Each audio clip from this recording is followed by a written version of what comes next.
ગુજરાતમાં વર્તાયો ગુલાબી ઠંડીનો ચમકારો। પાટણ જિલ્લામાં વહેલી સવારે ધુમ્મસભર્યું વાતાવરણ। દિલ્હી સહિત સમગ્ર ઉત્તર ભારતમાં ખતરનાક ઠંડી પડી રહી છે। દેશની રાજધાનીમાં લઘુત્તમ તાપમાન 10 ડિગ્રીથી નીચે નોંધાયું છે। માત્ર દિલ્હીમાં જ નહીં પરંતુ સમગ્ર ઉત્તર ભારતમાં ઠંડીની આ સ્થિતિ જ છે। ત્યારે હવે ગુજરાતમાં પણ ઠંડીની મોસમ જામી છે। આજે વહેલી સવારે ઝાકળ અને ઠંડીથી લોકો રીતસરના ધ્રુજી ઉઠ્યા હતા। વહેલી સવારે સ્કૂલ જતા બાળકો ગરમ ટોપી અને સ્વેટરમાં સજ્જ જોવા મળ્યા હતા।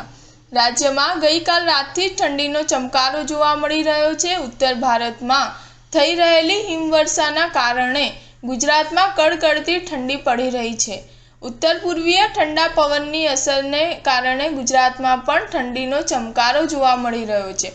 બર્ફીલા પવનના કારણે લોકો ધ્રુજી ઉઠ્યા છે। રાજ્યના મોટાભાગના વિસ્તારોમાં વહેલી સવારે ધુમ્મસની ચાદર છવાઈ ગઈ હતી।